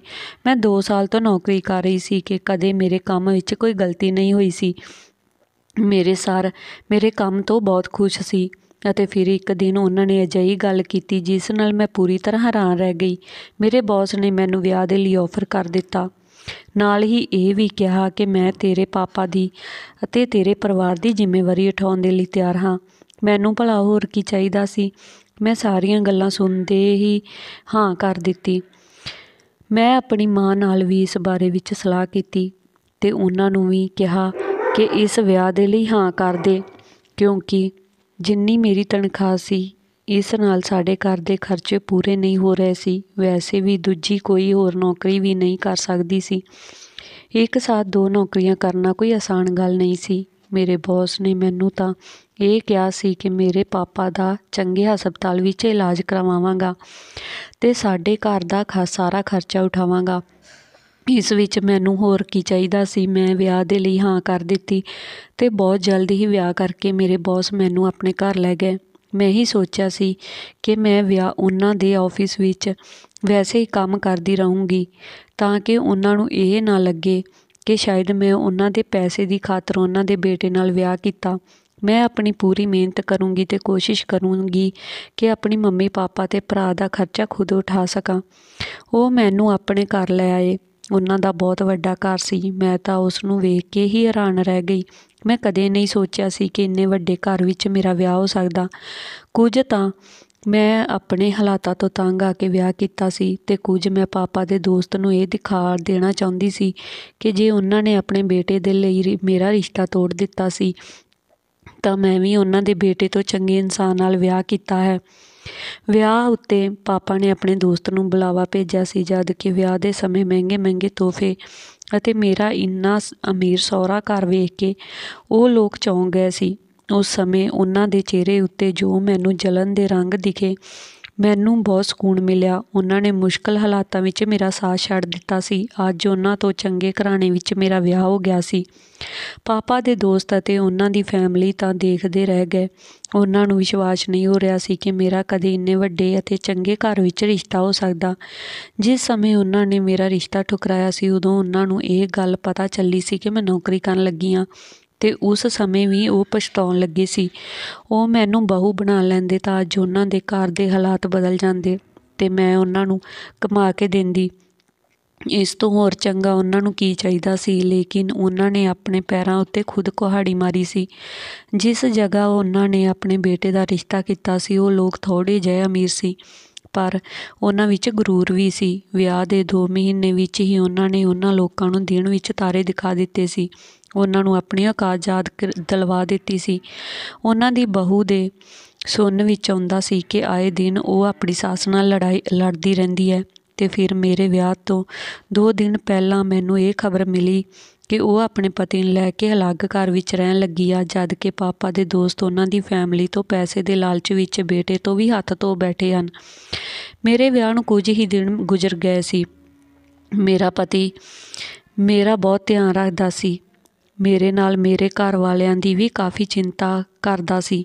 ਮੈਂ ਇਸ ਗੱਲ 'ਤੇ ਬਹੁਤ ਸਕੂਨ ਵਿੱਚ ਸੀ ਕਿ ਸਾਨੂੰ ਕਿਸੇ ਦਾ ਸਹਾਰਾ ਮਿਲ ਗਿਆ ਸੀ। ਮੇਰੇ ਪਾਪਾ ਦਾ ਚੰਗੇ ਹਸਪਤਾਲ ਵਿੱਚ ਇਲਾਜ ਚੱਲਣ ਲੱਗਾ, ਜਿਸ ਨਾਲ ਉਮੀਦ ਦੀ ਕਿਰਨ ਨਜ਼ਰ ਆ ਰਹੀ ਸੀ। ਮੇਰੇ ਪਾਪਾ ਦੀਆਂ ਲੱਤਾਂ ਜਲਦੀ ਹੀ ਠੀਕ ਹੋ ਜਾਣਗੀਆਂ ਅਤੇ ਜਲਦੀ ਹੀ ਉਹ ਆਪਣੇ ਪੈਰਾਂ 'ਤੇ ਦੁਬਾਰਾ ਖੜ੍ਹੇ ਹੋ ਜਾਣਗੇ। ਮੈਂ ਸੋਚ ਲਿਆ ਸੀ ਕਿ ਜਿਵੇਂ ਹੀ ਮੇਰੇ ਪਾਪਾ ਦੀਆਂ ਲੱਤਾਂ ਠੀਕ ਹੋ ਜਾਣਗੀਆਂ, ਮੈਂ ਆਪਣੇ ਪਤੀ ਵਿਜੇ ਨੂੰ ਕਹਿ ਦੇਵਾਂਗੀ ਕਿ ਤੁਹਾਨੂੰ ਮੇਰੇ ਮਾਂ-ਬਾਪ ਦੇ ਖਰਚ ਉਠਾਉਣ ਦੀ ਕੋਈ ਜ਼ਰੂਰਤ ਨਹੀਂ ਹੈ। ਹੁਣ ਮੇਰੇ ਪਾਪਾ ਖੁਦ ਹੀ ਆਪਣਾ ਖਰਚ ਉਠਾ ਸਕਦੇ ਆ। ਤੁਸੀਂ ਸਾਡੇ ਲਈ ਜੋ ਕੀਤਾ ਉਹੀ ਬਹੁਤ ਆ। ਮੇਰੇ ਪਾਪਾ ਬਹੁਤ ਖੁਦਦਾਰ ਆਦਮੀ ਹਨ। ਅੱਜ ਤੱਕ ਕਦੇ ਉਹਨਾਂ ਨੇ ਕਿਸੇ ਤੋਂ ਮਦਦ ਨਹੀਂ ਲਈ। ਉਹ ਬਹੁਤ ਹੀ ਮਿਹਨਤ ਨਾਲ ਆਪਣੇ ਘਰ ਦਾ ਖਰਚ ਚਲਾਇਆ ਕਰਦੇ ਸੀ। ਮੈਂ ਪਾਪਾ ਨਾਲ ਵਾਅਦਾ ਕੀਤਾ ਸੀ ਕਿ ਪਾਪਾ, ਜਿਵੇਂ ਹੀ ਤੁਸੀਂ ਠੀਕ ਹੋ ਜਾਓਗੇ, ਤੁਸੀਂ ਆਪਣਾ ਖਰਚ ਖੁਦ ਉਠਾਉਣਾ। ਫਿਰ ਮੇਰੇ ਪਤੀ ਤੋਂ ਖਰਚ ਲੈਣ ਦੀ ਤੁਹਾਨੂੰ ਕੋਈ ਜ਼ਰੂਰਤ ਨਹੀਂ। ਪਾਪਾ ਇਸ ਸ਼ਰਤ ਤੋਂ ਹੀ ਮੰਨੇ ਸੀ ਕਿ ਬਾਅਦ ਵਿੱਚ ਮੈਂ ਤੁਹਾਡੀ ਇੱਕ ਪਾਈ ਚੁਕਾ ਦਊਂਗਾ। ਮੈਂ ਵੀ ਪਾਪਾ ਨੂੰ ਤਸੱਲੀ ਦਿੱਤੀ ਕਿ ਜਿਵੇਂ ਹੀ ਠੀਕ ਲੱਗੇ ਉਦੋਂ ਕਰਨਾ, ਪਰ ਹਾਲੇ ਫਿਲਹਾਲ ਉਹਨਾਂ ਨੂੰ ਮਦਦ ਲੈਣੀ ਹੀ ਪਵੇਗੀ। ਮੇਰੇ ਪਤੀ ਨੇ ਅੱਜ ਤੱਕ ਮੇਰੇ ਉੱਤੇ ਕਦੇ ਅਹਿਸਾਨ ਨਹੀਂ ਜਤਾਇਆ ਸੀ ਕਿ ਮੈਂ ਤੇਰੇ ਘਰ ਦਾ ਖਰਚਾ ਉਠਾ ਰਿਹਾ ਹਾਂ। ਮੈਂ ਆਪਣੇ ਪਤੀ ਵਰਗਾ ਚੰਗਾ ਇਨਸਾਨ ਦੁਨੀਆ ਵਿੱਚ ਨਹੀਂ ਵੇਖਿਆ ਸੀ। ਆਪਣੇ ਸਕੇ ਖੂਨ ਦੇ ਰਿਸ਼ਤੇ ਬਦਲ ਜਾਂਦੇ ਆ ਅਤੇ ਮੁਸ਼ਕਲ ਸਮੇਂ ਵਿੱਚ ਸਾਥ ਛੱਡ ਦਿੰਦੇ ਆ। ਜਦ ਮੇਰੇ ਪਤੀ ਤਾਂ ਬਹੁਤ ਚੰਗੇ ਸੀ, ਉਹ ਮੇਰੇ ਪਾਪਾ ਦੀ ਪੂਰੀ ਜ਼ਿੰਮੇਵਾਰੀ ਉਠਾਏ ਹੋਏ ਸੀ। ਇਸ ਤਰ੍ਹਾਂ ਹੀ ਮੈਨੂੰ ਮੇਰਾ ਪਤੀ ਕਿਸੇ ਫਰਿਸ਼ਤੇ ਤੋਂ ਘੱਟ ਨਹੀਂ ਲੱਗਦਾ ਸੀ। ਮੈਂ ਵੀ ਆਪਣੇ ਪਤੀ ਨੂੰ ਫਰਿਸ਼ਤਾ ਸਮਝਣ ਲੱਗੀ ਸੀ ਅਤੇ ਦਿਲ ਵਿੱਚ ਆਪਣੇ ਪਤੀ ਦਾ ਬਹੁਤ ਸਨਮਾਨ ਕਰਦੀ। ਮੈਨੂੰ ਅਜਿਹਾ ਲੱਗਣ ਲੱਗਾ ਕਿ ਜ਼ਿੰਦਗੀ ਵਿੱਚ ਸਾਰੇ ਦੁੱਖ ਖਤਮ ਹੋ ਗਏ। ਮੈਂ ਪਹਿਲਾਂ ਦੀ ਤਰ੍ਹਾਂ ਬਹੁਤ ਹੀ ਸਕੂਨ ਨਾਲ ਖੁਸ਼ੀ ਜ਼ਿੰਦਗੀ ਗੁਜ਼ਾਰਨ ਲੱਗੀ ਸੀ। ਵਿਆਹ ਦੇ ਕੁਝ ਦਿਨ ਬਾਅਦ ਹੀ ਮੇਰੀ ਜਠਾਣੀ ਨੇ ਮੈਨੂੰ ਇਹ ਕਹਿਣਾ ਸ਼ੁਰੂ ਕਰ ਦਿੱਤਾ ਕਿ ਤੂੰ ਇੱਥੋਂ ਭੱਜ ਜਾ। ਉਸ ਦੇ ਇਸ ਤਰ੍ਹਾਂ ਕਹਿਣ ਨਾਲ ਮੈਂ ਕਾਫੀ ਹੈਰਾਨ ਹੁੰਦੀ। ਉਹ ਜ਼ਿਆਦਾ ਸਮਾਂ ਆਪਣੇ ਕਮਰੇ ਵਿੱਚ ਹੀ ਗੁਜ਼ਾਰਦੀ ਸੀ, ਬਹੁਤ ਘੱਟ ਆਪਣੇ ਕਮਰੇ ਤੋਂ ਬਾਹਰ ਨਿਕਲ ਕੇ ਘਰ ਵਿੱਚ ਦਿਖਾਈ ਦਿੰਦੀ ਸੀ। ਮੈਂ ਜਦੋਂ ਵੀ ਉਹਨਾਂ ਦੇ ਸਾਹਮਣੇ ਜਾਂਦੀ ਤਾਂ ਉਹ ਮੈਨੂੰ ਇਹੀ ਗੱਲ ਕਰਦੀ ਕਿ ਇੱਥੋਂ ਤੂੰ ਭੱਜ ਜਾ। ਉਹਨਾਂ ਦੀਆਂ ਇਹ ਗੱਲਾਂ ਮੈਨੂੰ ਪਰੇਸ਼ਾਨ ਕਰਦੀਆਂ ਸੀ। ਉੱਥੇ ਹੀ ਮੈਨੂੰ ਡਰ ਵੀ ਲੱਗ ਗਿਆ ਰਹਿੰਦਾ ਸੀ ਕਿ ਭਲਾ ਮੇਰੀ ਜਠਾਣੀ ਮੈਨੂੰ ਇਸ ਤਰ੍ਹਾਂ ਦੀਆਂ ਗੱਲਾਂ ਕਿਉਂ ਕਰਦੀ ਆ। ਜਦੋਂ ਮੈਂ ਉਸ ਤੋਂ ਪੁੱਛਣਾ ਕਿ ਅਜਿਹਾ ਕਿਉਂ ਕਹਿੰਦੇ ਆ, ਭਲਾ ਮੈਨੂੰ ਇਸ ਘਰ ਵਿੱਚ ਕੀ ਡਰ ਆ, ਤਾਂ ਉਹ ਜਲਦੀ ਨਾਲ ਆਪਣੇ ਕਮਰੇ ਵਿੱਚ ਚਲੀ ਜਾਂਦੀ ਅਤੇ ਮੈਨੂੰ ਕਹਿੰਦੀ ਕਿ ਜੋ ਮੈਂ ਕਿਹਾ ਉਹੀ ਕਰ। ਇਸ ਵਿੱਚ ਤੇਰੀ ਭਲਾਈ ਨਹੀਂ ਤਾਂ ਤੂੰ ਬਹੁਤ ਵੱਡਾ ਨੁਕਸਾਨ ਉਠਾਏਂਗੀ। ਹੋ ਸਕਦਾ ਹੈ ਤੈਨੂੰ ਆਪਣੀ ਜਾਨ ਤੋਂ ਵੀ ਹੱਥ ਧੋ ਬਹਿਣਾ ਪਵੇ। ਲੇਕਿਨ ਅਜਿਹਾ ਤਾਂ ਕੁਝ ਵੀ ਨਹੀਂ ਸੀ। ਵਿਜੇ ਤਾਂ ਮੇਰਾ ਬਹੁਤ ਧਿਆਨ ਰੱਖਦਾ ਸੀ। ਉਸਦਾ ਵਿਹਾਰ ਮੇਰੇ ਪ੍ਰਤੀ ਬਹੁਤ ਹੀ ਚੰਗਾ ਸੀ। ਮੈਂ ਹੁਣ ਆਪਣੇ ਕੰਨ ਖੁੱਲ੍ਹੇ ਰੱਖਦੀ ਸੀ ਕਿ ਕਿਤੇ ਮੈਨੂੰ ਕੁਝ ਅਜਿਹਾ ਸੁਰਾਗ ਮਿਲੇ ਜੋ ਮੈਂ ਇਸ ਗੱਲ ਦੀ ਸੱਚਾਈ ਦਾ ਪਤਾ ਲਗਾ ਸਕਾਂ ਕਿ ਆਖਿਰ ਮੇਰੀ ਜਠਾਣੀ ਅਜਿਹਾ ਕਿਉਂ ਕਹਿੰਦੀ ਆ। ਮੈਂ ਧਿਆਨ ਦਿੱਤਾ ਕਿ ਘਰ ਦੀ ਨੌਕਰਾਣੀ ਆਪਣੇ ਕੰਮਾਂ ਵਿੱਚ ਵਿਅਸਤ ਰਹਿੰਦੀ ਸੀ। ਉਹ ਕਦੇ ਮੇਰੇ ਨਾਲ ਗੱਲ ਨਹੀਂ ਕਰਦੀ ਸੀ। ਸਭ ਆਪਣੇ ਆਪਣੇ ਕੰਮ ਵਿੱਚ ਲੱਗੇ ਰਹਿੰਦੇ ਸੀ। ਮੈਂ ਜਦੋਂ ਵੀ ਘਰ ਵਿੱਚ ਨੌਕਰਾਂ ਨਾਲ ਗੱਲ ਕਰਨ ਦੀ ਜਾਂ ਉਹਨਾਂ ਤੋਂ ਕੁਝ ਪੁੱਛਣ ਦੀ ਕੋਸ਼ਿਸ਼ ਕਰਦੀ ਤਾਂ ਉਹ ਮੇਰੀ ਕਿਸੇ ਗੱਲ ਦਾ ਜਵਾਬ ਨਹੀਂ ਦਿੰਦੇ। ਕੰਮ ਤੋਂ ਇਲਾਵਾ ਤੁਸੀਂ ਸਾਡੇ ਨਾਲ ਕੋਈ ਗੱਲ ਨਹੀਂ ਕਰ ਸਕਦੇ। ਮੈਂ ਘਰ ਦੇ ਬਾਰੇ ਵਿੱਚ ਜਾਂ ਫਿਰ ਆਪਣੀ ਜਠਾਣੀ ਦੇ ਬਾਰੇ ਵਿੱਚ ਕੁਝ ਪੁੱਛਦੀ ਤਾਂ ਇਹੀ ਕਹਿੰਦੇ ਕਿ ਅਸੀਂ ਇਸ ਬਾਰੇ ਵਿੱਚ ਕੁਝ ਨਹੀਂ ਜਾਣਦੇ, ਅਸੀਂ ਤਾਂ ਇੱਥੇ ਨਵੇਂ ਹਾਂ। ਇਹ ਸਾਰੀਆਂ ਗੱਲਾਂ ਵਿੱਚ ਇੱਕ ਹੋਰ ਗੱਲ ਜੋ ਹੈਰਾਨ ਕਰਨ ਵਾਲੀ ਸੀ ਉਹ ਇਹ ਸੀ ਕਿ ਮੇਰਾ ਪਤੀ ਜੋ ਮੈਨੂੰ ਬਹੁਤ ਮੁਹੱਬਤ ਕਰਦਾ ਸੀ, ਉਹ ਇੰਨਾ ਹਮਦਰਦ ਇਨਸਾਨ ਸੀ ਕਿ ਮੇਰੇ ਘਰ ਵਾਲਿਆਂ ਦੀ ਚਿੰਤਾ ਵੀ ਸੀ, ਲੇਕਿਨ ਆਪਣੀ ਭਾਬੀ ਤੋਂ ਬਹੁਤ ਦੂਰ ਸੀ। ਉਹ ਕਦੇ ਵੀ ਆਫਿਸ ਤੋਂ ਆ ਕੇ ਆਪਣੀ ਭਾਬੀ ਨਾਲ ਮਿਲਣ ਉਸ ਦੇ ਕਮਰੇ ਵਿੱਚ ਨਹੀਂ ਜਾਂਦਾ ਸੀ ਅਤੇ ਨਾ ਹੀ ਕਦੀ ਉਸ ਨੇ ਆਪਣੀ ਭਾਬੀ ਦਾ ਜ਼ਿਕਰ ਮੇਰੇ ਸਾਹਮਣੇ ਕੀਤਾ ਸੀ। ਅਜਿਹਾ ਲੱਗਦਾ ਸੀ ਜਿਵੇਂ ਉਹ ਜਾਣਦਾ ਹੀ ਨਹੀਂ ਕਿ ਇਸ ਘਰ ਵਿੱਚ ਉਸ ਦੀ ਭਾਬੀ ਵੀ ਮੌਜੂਦ ਆ। ਨਾ ਉਹ ਦੋਨੋਂ ਕਦੇ ਆਪਸ ਵਿੱਚ ਮਿਲ ਕੇ ਬੈਠੇ ਸੀ, ਨਾ ਹੀ ਆਪਸ ਵਿੱਚ ਕੋਈ ਗੱਲ ਕਰਦੇ ਸੀ। ਇੱਥੋਂ ਤੱਕ ਕਿ ਮੇਰੀ ਜਠਾਣੀ ਖਾਣਾ ਵੀ ਆਪਣੇ ਕਮਰੇ ਵਿੱਚ ਹੀ ਖਾਂਦੀ ਸੀ। ਅਜਿਹਾ ਕਿਵੇਂ ਮੁਮਕਿਨ ਸੀ ਕਿ ਇੱਕ ਘਰ ਵਿੱਚ ਸਿਰਫ 2 ਲੋਕ ਮੌਜੂਦ ਹਨ ਅਤੇ ਉਹ ਦੋਨੋਂ ਇੱਕ ਦੂਜੇ ਨਾਲ ਇੰਨੀ ਦੂਰ ਹਨ। ਇਹ ਗੱਲ ਕਾਫੀ ਹੈਰਾਨ ਕਰਨ ਦੇਣ ਵਾਲੀ ਸੀ। ਕੋਈ ਦਿਓਰ ਆਪਣੀ ਭਾਬੀ ਦੇ ਨਾਲ ਇੰਨੀ ਬੇਰੁਖੀ ਨਾਲ ਕਿਵੇਂ ਪੇਸ਼ ਆ ਸਕਦਾ, ਅਤੇ ਉਹ ਵੀ ਵਿਜੇ ਵਰਗਾ ਇਨਸਾਨ ਜਿਸ ਦੇ ਅੰਦਰ ਇੰਨੀ ਇਨਸਾਨੀਅਤ ਮੌਜੂਦ ਸੀ, ਜੋ ਮੇਰੇ ਮਾਤਾ ਪਿਤਾ ਦਾ ਇੰਨਾ ਧਿਆਨ ਰੱਖਦਾ ਸੀ ਅਤੇ ਉਸ ਨੂੰ ਦੂਜਿਆਂ ਦੀ ਤਕਲੀਫ ਦਾ ਕਿੰਨਾ ਅਹਿਸਾਸ ਸੀ। ਫਿਰ ਭਲਾ ਆਪਣੀ ਭਾਬੀ ਨੂੰ ਇਸ ਤਰ੍ਹਾਂ ਨਜ਼ਰ ਅੰਦਾਜ਼ ਕਿਵੇਂ ਕਰ ਸਕਦਾ ਸੀ। ਸਾਰੀ ਚੀਜ਼ ਦੇਖਣ ਤੋਂ ਬਾਅਦ ਵੀ ਮੈਂ ਆਪਣੇ ਪਤੀ ਨਾਲ ਕੋਈ ਗੱਲ ਨਹੀਂ ਕੀਤੀ। ਮੈਨੂੰ ਡਰ ਸੀ ਕਿ ਕਿਤੇ ਉਸ ਨੂੰ ਮੇਰੀ ਕੋਈ ਗੱਲ ਬੁਰੀ ਨਾ ਲੱਗ ਜਾਵੇ ਅਤੇ ਮੇਰੇ ਨਾਲ ਨਾਰਾਜ਼ ਨਾ ਹੋ ਜਾਵੇ, ਜਦ ਕਿ ਮੈਂ ਉਹਨਾਂ ਨੂੰ ਬਿਲਕੁਲ ਵੀ ਨਾਰਾਜ਼ ਨਹੀਂ ਕਰਨਾ ਚਾਹੁੰਦੀ ਸੀ। ਉਸਦੇ ਮੇਰੇ ਉੱਤੇ ਅਤੇ ਮੇਰੇ ਘਰ ਵਾਲਿਆਂ 'ਤੇ ਬਹੁਤ ਅਹਿਸਾਨ ਸੀ, ਇਸ ਲਈ ਮੈਂ ਕਿਸੇ ਮਾਮਲੇ ਵਿੱਚ ਦਖਲ ਅੰਦਾਜ਼ੀ ਨਹੀਂ ਕਰਦੀ ਸੀ ਅਤੇ ਆਪਣੇ ਕੰਮ ਨਾਲ ਕੰਮ ਰੱਖਦੀ ਸੀ। ਵੈਸੇ ਵੀ ਉਹਨਾਂ ਦਾ ਅਤੇ ਉਸ ਦੀ ਭਾਬੀ ਦਾ ਮਾਮਲਾ ਸੀ। ਮੈਂ ਇਹੀ ਸੋਚਿਆ ਸੀ ਕਿ ਮੈਂ ਹੌਲੀ ਹੌਲੀ ਸਮਾਂ ਗੁਜ਼ਰਨ ਦੇ ਨਾਲ ਮੌਕਾ ਵੇਖ ਕੇ ਇਸ ਗੱਲ ਦੇ ਬਾਰੇ ਗੱਲ ਜ਼ਰੂਰ ਕਰੂੰਗੀ ਕਿ ਆਖਿਰ ਇਹਨਾਂ ਸਭ ਦੇ ਪਿੱਛੇ ਕੀ ਕਾਰਨ ਆ। ਲੇਕਿਨ ਦਿਨ ਬ ਦਿਨ ਮੇਰੀ ਜਠਾਣੀ ਮੈਨੂੰ ਕੁਝ ਨਵਾਂ ਕਹਿ ਦਿੰਦੀ, ਕੁਝ ਅਜਿਹਾ ਜਿਸ ਵਿੱਚ ਮੈਂ ਪਰੇਸ਼ਾਨ ਹੋ ਜਾਂਦੀ। ਉਹਨਾਂ ਦੀਆਂ ਗੱਲਾਂ ਦੇ ਨਾਲ ਨਾਲ ਮੇਰੀਆਂ ਬਹੁਤ ਸਾਰੀਆਂ ਕੀਮਤੀ ਚੀਜ਼ਾਂ ਵੀ ਮੇਰੇ ਕਮਰੇ ਤੋਂ ਗਾਇਬ ਹੋਣ ਲੱਗੀਆਂ ਸੀ। ਹੁਣ ਤਾਂ ਮੈਨੂੰ ਅਜਿਹਾ ਲੱਗਣ ਲੱਗਿਆ ਸੀ ਸ਼ਾਇਦ ਇਸ ਘਰ ਵਿੱਚ ਸੱਚ ਵਿੱਚ ਕੁਝ ਅਣਹੋਣੀ ਘਟਨਾ ਹੁੰਦੀ ਹੈ। ਸ਼ਾਇਦ ਇਸ ਵਜ੍ਹਾ ਨਾਲ ਮੇਰੀ ਜਠਾਣੀ ਮੈਨੂੰ ਇਹ ਕਹਿੰਦੀ ਹੈ ਕਿ ਤੂੰ ਇਸ ਘਰ ਤੋਂ ਭੱਜ ਜਾ। ਪਹਿਲਾਂ ਤਾਂ ਸਿਰਫ ਅਤੇ ਸਿਰਫ ਮੈਨੂੰ ਪਰੇਸ਼ਾਨੀ ਹੁੰਦੀ ਸੀ, ਪਰ ਹੁਣ ਮੈਨੂੰ ਡਰ ਲੱਗਣ ਲੱਗਾ ਸੀ।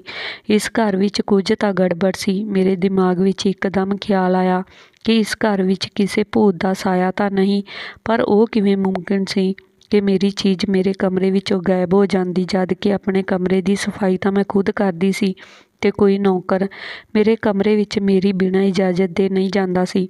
ਵੈਸੇ ਵੀ ਨੌਕਰਾਂ ਦੀ ਇੰਨੀ ਹਿੰਮਤ ਨਹੀਂ ਸੀ। ਗੁੰਮ ਹੋ ਜਾਣ ਵਾਲੀ ਚੀਜ਼ ਕੋਈ ਆਮ ਨਹੀਂ। 1-2 ਚੀਜ਼ਾਂ ਗੁੰਮ ਹੋਣ 'ਤੇ ਮੈਂ ਕੁਝ ਨਹੀਂ ਕਿਹਾ, ਪਰ ਹੁਣ ਇਹ ਸਿਲਸਿਲਾ ਨਹੀਂ ਰੁਕ ਰਿਹਾ ਸੀ। ਮੈਂ ਘਰ ਦੇ ਸਾਰੇ ਨੌਕਰਾਂ ਨੂੰ ਇਕੱਠਾ ਕਰਕੇ ਪੁੱਛਿਆ, ਪਰ ਮੈਨੂੰ ਇਸ ਗੱਲ ਵਿੱਚ ਕੁਝ ਹਾਸਲ ਨਹੀਂ ਹੋਇਆ। ਸਭ ਨੇ ਇਨਕਾਰ ਵਿੱਚ ਸਿਰ ਹਿਲਾਇਆ ਕਿ ਮੇਮ ਸਾਹਿਬ, ਅਸੀਂ ਤੁਹਾਡੀ ਕੋਈ ਚੀਜ਼ ਨਹੀਂ ਚੁੱਕੀ। ਮੇਰੀ ਜਠਾਣੀ ਮੇਰੇ ਪਤੀ ਦੇ ਆਫਿਸ ਜਾਣ ਦੇ ਫੌਰਨ ਬਾਅਦ ਹੀ ਕਮਰੇ ਵਿੱਚੋਂ ਨਿਕਲਦੀ ਅਤੇ ਮੈਨੂੰ ਇਹੀ ਕਹਿੰਦੀ ਕਿ ਜੇ ਆਪਣੀ ਖੈਰੀਅਤ ਚਾਹੁੰਦੀ ਹਾਂ ਤਾਂ ਤੂੰ ਇਸ ਘਰ ਵਿੱਚੋਂ ਜਿੰਨਾ ਜਲਦੀ ਹੋ ਸਕੇ ਚਲੀ ਜਾ, ਉਸ ਵਿੱਚ ਹੀ ਤੇਰੀ ਭਲਾਈ ਆ। ਉਹ ਇਹ ਵੀ ਕਹਿੰਦੀ ਕਿ ਇੱਥੇ ਰਹਿ ਕੇ ਤੂੰ ਆਪਣੇ ਆਪ ਨੂੰ ਬਰਬਾਦ ਕਰੇਂਗੀ। ਇਸ ਘਰ ਵਿੱਚ ਜਲਦ ਤੋਂ ਜਲਦ ਭੱਜ ਜਾ। ਕੁਝ ਦਿਨ ਤੋਂ ਮੈਂ ਇਹ ਸਭ ਕੁਝ ਬਰਦਾਸ਼ਤ ਕਰ ਰਹੀ ਸੀ, ਪਰ ਜਦ ਕਿ ਇਹ ਸਾਰੀਆਂ ਚੀਜ਼ਾਂ ਮੈਨੂੰ ਜ਼ਿਆਦਾ ਹੀ ਪਰੇਸ਼ਾਨ ਕਰਨ ਲੱਗੀਆਂ, ਇਸ ਮੁਸ਼ਕਲ ਦਾ ਕੋਈ ਹੱਲ ਕੱਢਣਾ ਜ਼ਰੂਰੀ ਹੋ ਗਿਆ ਸੀ। ਮੈਂ ਆਪਣੀ ਪਰੇਸ਼ਾਨੀ ਖ਼ਤਮ ਕਰਨਾ ਚਾਹੁੰਦੀ ਸੀ ਅਤੇ ਇਹ ਇੱਕ ਹੀ ਤਰੀਕੇ ਨਾਲ ਹੋ ਸਕਦੀ ਸੀ ਕਿ ਮੈਂ ਆਪਣੇ ਪਤੀ ਨਾਲ ਗੱਲ ਕਰਾਂ ਅਤੇ ਇਸ ਗੱਲ ਦੀ ਤਹਿ ਤੱਕ ਜਾਵਾਂ, ਜਦ ਕਿ ਮੇਰੀ ਜਠਾਣੀ ਪੁੱਛਣ ਦੇ ਮੈਨੂੰ ਕੁਝ ਨਹੀਂ ਦੱਸਦੀ ਸੀ। ਮੈਂ ਆਪਣੇ ਪਤੀ ਨਾਲ ਗੱਲ ਕਰਨ ਦਾ ਫੈਸਲਾ ਕਰ ਲਿਆ ਅਤੇ ਉਸਦੇ ਆਉਣ ਦਾ ਇੰਤਜ਼ਾਰ ਕਰਨ ਲੱਗੀ। ਵਿਜੇ ਦੇ ਆਉਂਦੇ ਹੀ ਮੈਂ ਮੌਕਾ ਵੇਖ ਕੇ ਇਹ ਗੱਲ ਵਿਜੇ ਨਾਲ ਕੀਤੀ। ਸਾਰੀ ਗੱਲ ਉਸ ਨੂੰ ਦੱਸੀ ਕਿ ਕਿਸ ਤਰ੍ਹਾਂ ਤੇਰੀ ਭਾਬੀ ਕੁਝ ਦਿਨਾਂ ਤੋਂ ਮੈਨੂੰ ਪਰੇਸ਼ਾਨ ਕਰ ਰਹੀ ਆ। ਆਖਿਰ ਇਹ ਸਭ ਗੱਲਾਂ ਦੇ ਪਿੱਛੇ ਕੀ ਕਾਰਨ ਆ। ਮੈਂ ਜਾਣਨਾ ਚਾਹੁੰਦੀ ਹਾਂ ਕਿ ਜੇ ਕੋਈ ਵਜ੍ਹਾ ਸੀ ਤਾਂ ਉਹ ਮੈਨੂੰ ਸਾਫ਼-ਸਾਫ਼ ਦੱਸ ਦਿੰਦੀ, ਪਰ ਵਿਜੇ ਦਾ ਕਹਿਣਾ ਸੀ ਕਿ ਅਜਿਹਾ ਕੁਝ ਨਹੀਂ ਅਤੇ ਇਸ ਸਮੇਂ ਮੈਂ ਬਹੁਤ ਥੱਕਿਆ ਹੋਇਆ, ਇਸ ਲਈ ਹੁਣ ਇਸ ਬਾਰੇ ਵਿੱਚ ਕੋਈ ਹੋਰ ਗੱਲ ਨਾ ਕਰੀਂ। ਇਹ ਕਹਿ ਕੇ ਵਿਜੇ ਸੌਣ ਦੇ ਲਈ ਲੇਟ ਗਿਆ। ਸਵੇਰੇ ਜਦੋਂ ਮੈਂ ਉੱਠੀ ਤਾਂ ਮੇਰੀ ਜਠਾਣੀ ਪੂਰੇ ਘਰ ਵਿੱਚ ਕਿਤੇ ਮੌਜੂਦ ਨਹੀਂ ਸੀ। ਮੈਨੂੰ ਲੱਗਿਆ ਆਪਣੇ ਕਮਰੇ ਵਿੱਚ ਹੋਵੇਗੀ। ਵਿਜੇ ਦੇ ਜਾਂਦੇ ਹੀ ਉਹ ਬਾਹਰ ਆ ਜਾਏਗੀ, ਪਰ ਵਿਜੇ ਦੇ ਜਾਣ ਦੇ ਬਾਅਦ ਵੀ ਮੇਰੀ ਜਠਾਣੀ ਕਮਰੇ ਤੋਂ ਬਾਹਰ ਨਹੀਂ ਨਿਕਲੀ। ਤਾਂ ਮੈਂ ਉਸਦੇ ਕਮਰੇ ਵਿੱਚ ਝਾਕ ਕੇ ਵੇਖਿਆ। ਮੈਂ ਨੌਕਰਾਂ ਤੋਂ ਪੁੱਛਿਆ, ਉਹਨਾਂ ਨੇ ਵੀ ਇਹ ਕਹਿ ਦਿੱਤਾ ਕਿ ਵੱਡੀ ਮੇਮ ਸਾਹਿਬ ਤਾਂ ਘਰ ਵਿੱਚ ਨਹੀਂ ਹੈ। ਮੈਂ ਹੈਰਾਨ ਸੀ। ਸ਼ਾਮ ਨੂੰ ਜਦੋਂ ਵਿਜੇ ਆਫਿਸ ਤੋਂ ਘਰ ਆਏ ਤਾਂ ਮੈਂ ਉਹਨਾਂ ਨੂੰ ਪੁੱਛਿਆ ਕਿ ਆਖਿਰ ਭਾਬੀ ਕਿੱਥੇ ਚਲੀ ਗਈ। ਉਹਨਾਂ ਨੇ ਕਿਹਾ ਕਿ ਉਹ ਆਪਣੇ ਰਿਸ਼ਤੇਦਾਰਾਂ ਦੇ ਘਰ ਚਲੀ ਗਈ ਆ ਅਤੇ ਕੁਝ ਦਿਨ ਉੱਥੇ ਹੀ ਰਹੇਗੀ। ਇਸ ਗੱਲ 'ਤੇ ਮੈਂ ਹੈਰਾਨ ਸੀ ਕਿ ਉਹ ਇਸ ਤਰ੍ਹਾਂ ਅਚਾਨਕ ਕਿਵੇਂ ਆਪਣੇ ਕਿਸੇ ਰਿਸ਼ਤੇਦਾਰ ਦੇ ਘਰ ਚਲੀ ਗਈ। ਅੱਜ ਤੋਂ ਪਹਿਲਾਂ ਤਾਂ ਉਹ ਕਦੇ ਨਹੀਂ ਜਾਂਦੀ ਸੀ। ਮੈਨੂੰ ਕੁਝ ਠੀਕ ਨਹੀਂ ਲੱਗ ਰਿਹਾ ਸੀ। ਮੈਨੂੰ ਮਹਿਸੂਸ ਹੋ ਰਿਹਾ ਸੀ ਜਿਵੇਂ ਮੇਰੇ ਨਾਲ ਕੁਝ ਗਲਤ ਹੋਣ ਵਾਲਾ, ਜੋ ਮੈਨੂੰ ਨਹੀਂ ਪਤਾ ਸੀ। ਮੈਨੂੰ ਦਾਲ ਵਿੱਚ ਕੁਝ ਕਾਲਾ ਲੱਗਣ ਲੱਗਿਆ ਸੀ। ਹੁਣ ਮੈਂ ਆਪਣੇ ਪਤੀ ਦੇ ਆਉਣ ਦਾ ਇੰਤਜ਼ਾਰ ਕਰਨ ਲੱਗੀ। ਅਗਲੇ ਦਿਨ ਵਿਜੇ ਦੇ ਜਾਂਦੇ ਹੀ ਆਪਣੇ ਨਾਲ ਦੇ ਕਮਰੇ ਵਿੱਚ ਚਲੀ ਗਈ ਤੇ ਜਾ ਕੇ ਉਸ ਕਮਰੇ ਦੀ ਤਲਾਸ਼ੀ ਲਈ, ਪਰ ਜਿਵੇਂ ਹੀ ਬੈੱਡ ਦੀ ਦਰਾਜ਼ ਖੋਲ੍ਹੀ ਤਾਂ ਮੇਰੀ ਜਾਨ ਨਿਕਲ ਗਈ। ਉਸ ਵਿੱਚੋਂ ਮੇਰਾ ਉਹੀ ਹੀਰਿਆਂ ਵਾਲਾ ਸੈੱਟ ਨਿਕਲਿਆ ਜੋ ਮੇਰੇ ਵਿਆਹ ਦੇ ਮੌਕੇ 'ਤੇ ਮੇਰੇ ਪਤੀ ਨੇ ਮੈਨੂੰ ਮੂੰਹ ਵਿਖਾਈ ਦੇ ਵਿੱਚ ਦਿੱਤਾ ਸੀ ਤੇ ਵਿਆਹ ਦੇ 2 ਦਿਨ ਬਾਅਦ ਹੀ ਮੇਰੇ ਕਮਰੇ ਤੋਂ ਗਾਇਬ ਹੋ ਗਿਆ ਸੀ। ਮੈਨੂੰ ਹੁਣ ਤੱਕ ਨਹੀਂ ਮਿਲਿਆ ਸੀ। ਮੈਂ ਇਸ ਗੱਲ 'ਤੇ ਹੈਰਾਨ ਸੀ ਕਿ ਮੇਰੀ ਜਠਾਣੀ ਦੇ ਕਮਰੇ ਵਿੱਚ ਕਿਵੇਂ ਆਇਆ ਤੇ ਇਹ ਸੈੱਟ ਉਸਨੇ ਬੈੱਡ ਦੇ ਦਰਾਜ਼ ਵਿੱਚ ਕਿਉਂ ਲੁਕੋ ਕੇ ਰੱਖਿਆ ਸੀ। ਕੀ ਇਹ ਸੈੱਟ ਮੇਰੀ ਜਠਾਣੀ ਨੇ ਚੁਰਾਇਆ ਸੀ? ਪਰ ਭਲਾ ਉਹ ਇੱਦਾਂ ਕਿਉਂ ਕਰੇਗੀ ਜਦ ਕਿ ਉਹ ਖੁਦ ਇਸ ਘਰ ਦੀ ਮਾਲਕਣ ਆ। ਮੇਰੇ ਨਾਲੋਂ ਜ਼ਿਆਦਾ ਤਾਂ ਉਸਦਾ ਇਸ ਘਰ 'ਤੇ ਹੱਕ ਆ।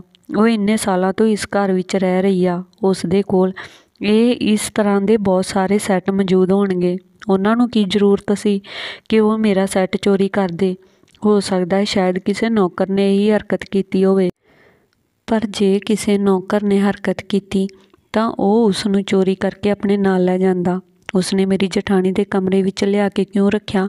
ਮੈਂ ਉਸ ਸੈੱਟ ਨੂੰ ਉੱਥੋਂ ਚੁੱਕਿਆ ਤੇ ਪੂਰੇ ਕਮਰੇ ਦੀ ਤਲਾਸ਼ੀ ਲੈਣੀ ਸ਼ੁਰੂ ਕਰ ਦਿੱਤੀ। ਮੈਨੂੰ ਉੱਥੋਂ ਬਹੁਤ ਸਾਰੀਆਂ ਚੀਜ਼ਾਂ ਮਿਲੀਆਂ। ਸਾਰੀਆਂ ਚੀਜ਼ਾਂ ਮੇਰੀਆਂ ਹੀ ਸੀ ਜੋ ਵਿਆਹ ਦੇ ਬਾਅਦ ਹੀ ਗੁੰਮ ਹੋਣ ਲੱਗੀਆਂ ਸੀ।